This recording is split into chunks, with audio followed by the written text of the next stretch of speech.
بس مهما كانت بتضيق والله كنت دايما بردد كلا ان معي يا رب سيهدين. عارفين انا اقسم بربي بستشعرها قوي، اللي هو انت بترفض كل الكلام اللي بيتقال لك، انت بترفض الواقع، بترفض اللي حواليك، بترفض اللي خطواتك جايه لك اللي انت فيه دلوقتي. يعني انت مثلا خطواتك لسه صغيره، انا معقول هوصل لكده؟ هوصل لكده. انت بترفض انك تتخيل ان حاجه كبيره مش هتحصل لك في يوم من الايام، انت بترفض انك تستسلم، انت بترفض انك ما توصلش لحلمك، انت بتفرض كلامهم، بتفرض تحطيمهم، بتفرض الظروف، بترفض كل حاجه، واللي قدامك لا انا معايا ربنا. كلا ان معي رب سيهدين. هي دي وربي اللي كانت دايما بتاثر فيها وتزقني جامد. حته اخيره، سيدنا ابراهيم لما خلاص حطم الاصنام وقومه اللي كان منهم ابوه وقومه شالوه خلاص عايزين يرموه في النار، ولعوا نار كبيره. فسبحان الملك اليقين، شوف اليقين بس بربك، شوف اليقين بربك. انا عايز اقول لك ان اليقين بربك هيغير حاجات كتير، وما تستسلمش، اوعى تستسلم، اوعى تقع. شالوه وخلاص رموه في النار. طب كانت النتيجه ايه بعد ما سيدنا ابراهيم دعا ربنا وبعد ما كان عنده يقين في ربنا سبحانه وتعالى؟ فقلنا يا نار كوني بردا وسلام على ابراهيم. خلصت، يا نار كوني برد وسلام، يعني بيكي بروده مش حراره ولا نار، وسلام طلعيه سالم زي ما هو. كانت النتيجه ان هو فعلا طلع سالم زي ما هو، مش بتاعتك. لما ضاقت لجأ لربنا، لما ضاقت ما استسلمش، هو خد بالاسباب وسابها لمسبب الاسباب. اوعى تستسلم.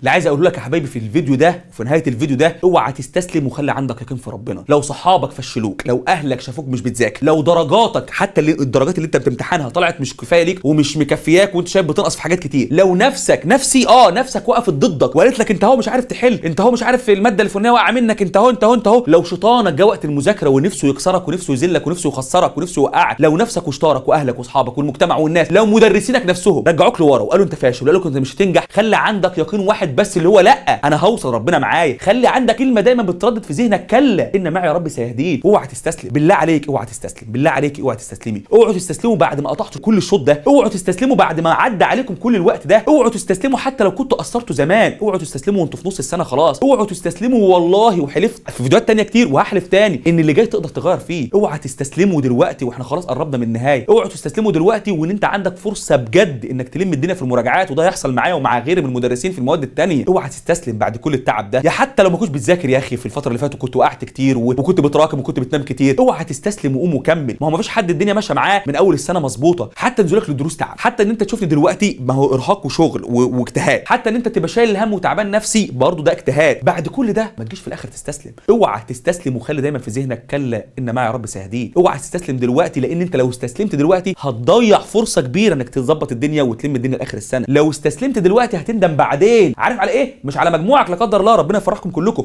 على انك استسلمت اكتر من مجموعك. انت هتندم اكتر انك ما خدتش بالاسباب وانك ما عافرتش لاخر لحظه وانك انت ما توكلتش بيقين على مسبب الاسباب. اوعى تستسلم وخد بالاسباب، اوعى تستسلم وخلي عندك يقين في ربنا سبحانه وتعالى، اوعى تستسلم واعمل اللي جاي عليك. وعلى فكره في مقوله بتقول خيل السباق، ركز في الجمله دي، خيل السباق، الخيل بتاعت السبق، الخيل العربي الاصيله، خيل السباق اذا اقتربت من النهايه اتت بافضل ما عندها. خيل السبق بتبقى بتجري وتعبانه ومرهقه طول السباق، لكن لما تقرب من النهايه بتجيب افضل ما عندها، بتجيب كل طاقتها، بتجيب كل اللي عندها. اقسم برب انا ببقى ساعات مش قادر اتكلم اصلا، واول ما اقف قدام الكاميرا اقول بحماس واتنطط واشرح والخص واعمل مش عارف ايه، وبعد ما اخلص ببقى مش قادر اخد نفسي خالص. بس انا اتزقيت نفسي، بس انا في حاجه كبيره لازم اعملها فطلعتها باحسن حاجه وبافضل حاجه. خيل السباق كلما اقتربت من النهايه اتت بافضل ما عندها. اوعى تنسوا للمره ال20 في الفيديو ده، اوعى تستسلم، اوعى تستسلم، اوعى تستسلمي. ردد دايما في ذهنك كلا ان معي رب سيهدين. ما تخليش نفسك ولا شيطانك ولا اصحابك ولا الدنيا ولا المجتمع ولا الناس ولا اي حاجه خالص يحبطوك. ما تحكمش من دلوقتي ان بتحل ولا مش عارف تحل، المراجعات جايه هتعرف تحل. خلي دايما اي حاجه بعيده عليك واي حاجه بتتمناها مش عارف تعملها